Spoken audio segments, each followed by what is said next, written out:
గురువుగారు నెక్స్ట్ మిథున రాశి వాళ్ళకి ఎలా ఉండబోతుంది మార్చి నెలలో? అయితే మనం చూసినట్టయితే గనక ఈ 2025 సంవత్సరం మొత్తం గూడా అన్ని రాసులు చూసినట్టే ఈ ద్వాదశ రాశుల వారికి అద్భుతమైనటువంటి ప్రతిఫలాలు వచ్చేలా కనిపిస్తున్నాయి. ఎందుకంటే గ్రహాలన్నీ కూడా అనుకూలతగా, ఈ గ్రహాలన్నీ కూటమిగా ఏర్పడటం ఇవన్నీ గూడా చూస్తూ ఉంటే ఏందంటే ఏదో జరగబోతుంది, మంచి జరగబోతుంది నాకు ఆరాటైతే కనిపిస్తా ఉంది. అయితే ఇదంతా కూడా జరగడానికి మార్చి 29 వరకు ఆగాలి. హుహు. ఈ మార్చి మాసం మొత్తం గూడా దాటిపోయిన తర్వాత, ఈ మార్చి చివరాఖరిలోనే గ్రహాలన్నీ కూటమిగా ఏర్పడేసి, అక్కడి నుంచి రాసుల యొక్క స్థితిగతులన్నీ గూడా కొంతమేర కనిపిస్తా ఉంటాయన్నమాట. అంటే నైట్ నైటే కోటీశ్వరులవ్వచ్చు. నైట్ హుహు. నైటే పేకలు అటు ఇటు చేంజ్ చేసేసి మొత్తం కోల్పోవచ్చు. అంటే హుహు. ఇప్పటి వరకు బాగా ఉన్నటువంటి స్థాయిలో ఉన్నటువంటి రాసులు ఏవైతే ఉన్నాయో, హ్మ్. అవన్నీ గూడా కొంచెం డౌన్ ఫాల్ అయితే, ఇప్పటి వరకు ఇబ్బందులు పడ్డటువంటి రాసులు ఏవైతే ఉన్నాయో, కొంచెం హైక్‌లోకెళ్ళేటువంటి అవకాశాలున్నాయి. ఎందుకంటే ఇప్పుడు ఉన్నటువంటిది ఏదైతే శుక్రుడు, శని భగవానుడు కుంభరాశిలో ఉన్నారో, అలానే కేతుతో పాటు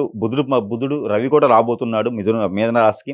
అలానే ఇప్పుడు మిథున రాశిలో ఆల్రెడీ ఇప్పుడు కుజుడున్నాడు. హుహు. ఈ చక్ర ప్రకారంగా చూసుకున్నట్లయితే గనక ఈ యొక్క మార్చి మాసం మొత్తం గూడా బావుంటుందని చెప్పొచ్చు. హుహు. ఎవరైతే ఈ మార్చి మాసంలో మిథున రాశిలో జన్మించేటువంటి వాళ్ళున్నారో, హుహు. వారికి సొంతింట్లో కుజుడుండడం వలన ప్రతి ఒక్కళ్ళు కూడా కుజు దోషం వచ్చేటువంటి అవకాశాలైతే ఉన్నాయి. వారికి పుట్టినటువంటి వారు ఎవరైతే ఉన్నారో వారికి శాంతి చేయించాలి. ఓకే. ఈ మార్చి మాసంలో అబ్బాయి గాని, అమ్మాయి గాని శిశువు జన్మించిన తర్వాత వారికి శాంతి చేయించాలి. ఇది మాత్రం తప్పకుండా అందరూ కూడా గుర్తుపెట్టుకోవాలి. 11, 21 లేదా 30 రోజుల తర్వాత ఈ శాంతి పూజలు చేయించినట్లయితే వారి మీద కుజు దోషం కానియండి, కాలసర్ప దోషం కానియండి, నరఘోష, నరదిష్టి కూడా ఆ పిల్లల మీద ఎక్కువ పడకుండా బాలరిష్ట రోగాలు వచ్చేవున్నాయి కాబట్టి ఆ శాంతి హోమాలు, శాంతి పూజలు చేయించినట్లయితే ఫ్యూచర్‌లో వాళ్ళు ఎదుగుతూ ఉన్నప్పుడు ఎలాంటి ఆటంకాలు గాని, ఇబ్బందులు గాని లేకుండా ఉంటాయి. పెద్దవాళ్ళకి ఆర్థిక స్థితిగతులు కూడా మారుతాయి కాబట్టి, ఈ యొక్క మార్చి మాసంలో మిథున రాశిలో జన్మించేటువంటి వారికి ఖచ్చితంగా శాంతి హోమాలు, శాంతి పూజలు చేయిస్తే మరీ మంచిది. ఇది భక్తులకు మనం ఎవరైతే ఉన్నారో క్లయింట్స్‌కి వాళ్ళందరికీ చెప్పదగినటువంటి సూచన. ఓకే. అయితే సో, మనకి మార్చ్ మంత్‌లో మిథున రాశి వారి ఆర్థిక స్థితిగతులు ఎలా ఉండబోతుంది? ఈ యొక్క మిథున రాశి వారికి ఆర్థిక స్థితిగతులు మార్చి మాసం మొత్తం కూడా చూసుకున్నట్లయితే చాలా వరకు బాగున్నాయని చెప్పొచ్చు. కాకపోతే ఎదుటి వాళ్ళని నమ్మి మోసపోయే తత్వం అయితే కనిపిస్తుంది. హుహు. ఎవరైనా వచ్చేసి "ఏవండీ మాతో వ్యాపారం పెట్టండి. మాతో పార్ట్నర్‌షిప్ కలవండి. ఈ వ్యాపారం బాగుంటుందండి." హ్మ్. ఎవరో తెలిసి తెలియని వాళ్ళు వచ్చేసి అడిగినా కూడా వీళ్ళకేందంటే ఆల్రెడీ సెన్సిటివ్ తత్వం ఎక్కువ. వీళ్ళకేందంటే ఒకళ్ళు ఏదైనా చెప్పారంటే ఇక మైండ్‌లో అదే పెట్టుకొని ఉంటారు హుహు. కొంతకాలం వరకి. నిజమేమో! మనం నమ్మలేదేమో! ఇది పెడితే ఇన్వెస్ట్‌మెంట్ బావుంటదేమో! అనే ఆలోచనలో ఉంటారు. ఈ యొక్క స్ట్రెస్ ఫీల్‌లో ఇన్వెస్ట్‌మెంట్ చేశారనుకోండి, ఖచ్చితంగా లాభం పొందరు. లాస్ అవుతారనమాట. అందుకని ఎక్కువగా తెలియని వాటిల్లో ఇన్వెస్ట్‌మెంట్ చేయడం ద్వారా లాస్ అయ్యేదానికి ఎక్కువ కనిపిస్తా ఉంది కాబట్టి అలాంటి ప్రయత్నాలు చేయకూడదు. ఓకే. ఇందులో ఆల్రెడీ కొత్తగా వ్యాపారాలు చేయకుండా ఉంటే మార్చి మాసంలో మిథున రాశి వారికి మంచి జరుగుతది. హుహు. ఆలోచన విధానం ఫాస్ట్‌గా ఉంటుంది. హుహు. ఆచరణ స్లోగా ఉంటుంది. ఒకవేళ మొండిగా ఇన్వెస్ట్‌మెంట్స్ పెడితే దాంట్లో లాస్ అయ్యే అవకాశాలు ఎక్కువగా ఉన్నాయి. ఓకే. అందుకని ఇన్వెస్ట్‌మెంట్ చేయకుండా ఉండడం మంచిది. హుహు. ఆల్రెడీ ఇంతకుముందు చేసినటువంటి వ్యాపారాలు ఏవైతే ఉన్నాయో అవి కొనసాగించుకోవడం వల్ల లాభం అయితే లేకపోయినా నష్టపోరు. ఓకే. పార్ట్నర్‌షిప్ వ్యవహారాలు గాని, పార్ట్నర్‌షిప్ వ్యాపారాలు గాని అంత పెద్దగా రాణించేలా కనిపించట్లేదు హుహు. ఈ మాసంలో. అందుకని హుహు. మెదలకుండా ఉండడం మంచిది. ఈ మిథున రాశి వారు ఎవరైతే ఉన్నారో ఈ వ్యాపారానికి సంబంధించి కొంతమేర ఆగటం అనేది మంచిది.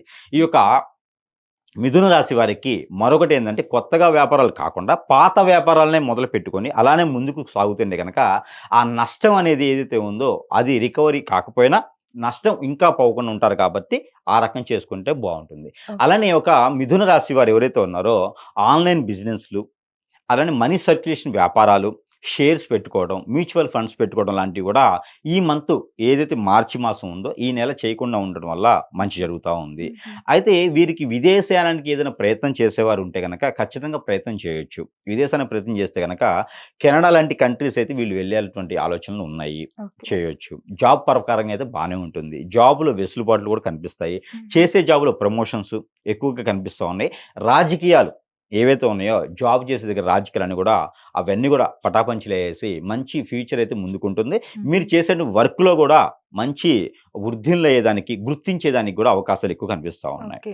సో, మ్యారేజెస్ విషయానికొస్తే అవే ఎలా ఉంటాయి గురువుగారు?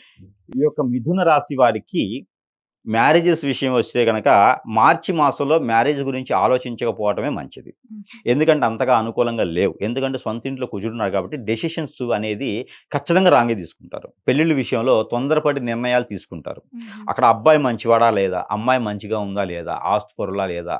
ఇవన్నీ కూడా ఆలోచన విధానం మైండ్‌కి అన్ని అబద్ధాలే దొరుకుతాయి. హుహు. అందుకని ఈ మార్చి మాసం మొత్తం కూడా మన అనిపించుకునే కన్నా కూడా అసలు సంబంధాలు చూడకుండా ఉండేసి, హ్మ్. రానున్నటువంటి ఏప్రిల్ 2 తారీఖు తర్వాత వీరేదైనా ప్రయత్నం చేస్తే మ్యారేజ్ పూర్వకంగా, అప్పుడు అన్‌ఎక్స్‌పెక్టెడ్‌గా మ్యారేజ్ కూడా అయ్యే అవకాశాలున్నాయి కాబట్టి, ఈ యొక్క మార్చి మాసం మొత్తం కూడా మిథున రాశి వారు ఈ పెళ్ళిళ్ళకి సంబంధించినటువంటి విషయాలు కొంతమేర పక్కన పెడితే మంచిది. ఆల్రెడీ వైవాహిక బంధంలో ఉన్న వాళ్ళకైతే ఎలా ఉంటుంది? ఆల్రెడీ మ్యారేజెస్ అయిన వాళ్ళకైతే కొంత వెసులుబాటు బానే ఉంటుంది. ఇంతవరకి మాట మధ్యన ఏదైనా ఇద్దరి మధ్యన ఎడబాటు ఉంటే గూడా అవన్నీ గూడా సకాలంలో పూర్తయ్యేసి బానే ఉంటుంది. ఎవరైనా మధ్య వ్యక్తి ద్వారా లేదా ఇంట్లో పెద్దల ద్వారా ఏదైనా మాట్లాడుకొని వీరిద్దరి మధ్యన ఉన్నటువంటి ఎడబాటు ఏదైతే ఉందో దాన్ని సమీప దూరంలో దగ్గర చేసేందుకు ప్రయత్నం చేసుకుంటే గనక ఈ యొక్క మార్చి మాసంలో ఆ ఒక ప్రతిఫలం బావుంటుంది. పిల్లలకి ఎవరైనా ప్రయత్నం చేస్తే గనక ఖచ్చితంగా చేయొచ్చు. ఆల్రెడీ పెళ్ళై ఉన్న వారైతే ఇప్పటివరకు పెళ్ళిళ్ళు అయ్యి పిల్లలు పుట్టినటువంటి వారు ఈ మార్చి మాసంలో గనక ప్రయత్నం చేసినట్లయితే ఖచ్చితంగా ఫలించేటువంటి అవకాశాలైతే కనిపిస్తున్నాయి. ఓకే. కోర్ట్‌కి సంబంధించిన విషయాల్లో ఎలా రాణించే అవకాశం ఉంది? మార్చి మాసంలో మిథున రాశి వారు కోర్టు వ్యవహారాలైతే కోర్టు దాకా వెళ్ళేటువంటి వ్యవహారాలైతే వీళ్ళకి కనిపించట్లేదు నాకు తెలిసినంత వరకి. ఏదైనా చిన్న చిన్న విషయాలు, పెద్ద పెద్ద విషయాలన్నీ కూడా కోర్టు దాకా వెళ్ళేలాగైతే ఏం కనిపించట్లేదు కాబట్టి, ఒకవేళ కోర్టులో ఉన్న వ్యవహారాలు ఏమైనా ఉంటే అది మార్చి మాసం మొత్తం కూడా అయ్యేలా లేదు. చుక్కెదురే కనిపిస్తా ఉంది. అది సివిల్ కావచ్చు, లేకపోతే ఇంకేమైనా కావచ్చు కానీ ఏ కేసులైనా సరే కోర్టు దాకా వెళ్ళకూడదు. ఒకవేళ వెళ్ళినియి అంటే మాత్రం ఈ మాసం మొత్తం కూడా కోర్టులోనే ఉండాల్సొస్తుంది. అలానే మనకి ఈ యొక్క మిథున రాశి వారు ఈ యొక్క మాసం మొత్తం గూడా ఇంకా బాగా రాణించాలి. అన్ని రకాల బావుండాలి. గ్రహరీత్యా దోషాలన్నీ గూడా తొలగిపోవాలి అనుకుంటే గనక, మనము చిన్న చిన్న పరిహారాలు గూడా ఉంటాయి. ఆ పరిహారాలు చేసుకున్నట్లయితే గనక మిథున రాశి వారికి అన్యోన్యతగా ఉండేసి భార్యాభర్తలు గూడా మంచి స్థాయికి తారాస్థాయికి వెళ్ళేటువంటి అవకాశాలు గూడా ఎక్కువగా కనిపిస్తున్నాయి కాబట్టి, చిన్న చిన్న పరిహారాలు వాళ్ళైతే చేసుకున్నట్లయితే కనిపిస్తుంది.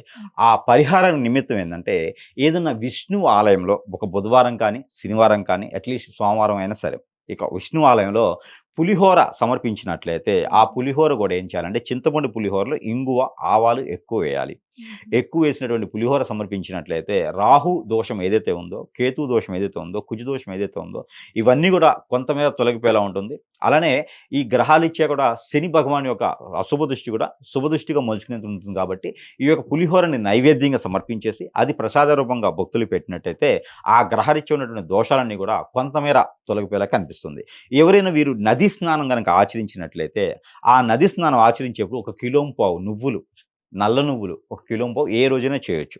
ఈ నల్ల నువ్వులు ఒక కిలోంపావు తీసుకొనెళ్ళేసి నదీ స్నానం ఆచరించేసి, స్నానం ఆచరించిన పిమ్మట ఏదైనా అమ్మవారి గుడిలో గాని, అయ్యవారి గుడిలో గాని 2 ఒత్తులతో మట్టి ప్రమిదలో ఆవు నెయ్యితో గాని, నువ్వుల నూనెతో గాని దీపారాధన చేసినట్లయితే కొంతమేర ఉన్నటువంటి దోషాలన్నీ గూడా పటాపంచలేలా ఉంటుంది కాబట్టి, ఆ గ్రహాల నుంచి వచ్చేటువంటి విడబాటు గూడా వెసులుబాటు బావుంటుంది కాబట్టి, హుహు. ఈ మేర ప్రయత్నం చేయొచ్చు. అలానే ఈ 2 పరిహారాలతో పాటు ఇంకొక పరిహారం గూడా మనం నంబర్స్ ఇవ్వడం జరుగుతోంది ప్రతి మాసంలోను. అలానే ఈ మాసంలో ఈ యొక్క మిథున రాశి వారికి ఇవ్వాల్సిన నంబర్ ఏంటంటే 98495556 98495556 ఈ నంబర్‌ని గనక 225 టైమ్స్ చేతిలో ఏదైనా ఫ్రూట్ యాపిల్ కానియండి, బనానా కానియండి, ఇలాంటి ఫ్రూట్ చేతిలో పెట్టుకొని ఈ నంబర్‌ని పఠన చేసుకొని ప్రతిరోజు కూడా ఈ నంబర్‌ని చేసిన తర్వాత అది తిన్నట్లయితే గనక వీరిలో ఉన్నటువంటి రుగ్మతులన్నీ తొలగిపోయేలా ఉంటుంది.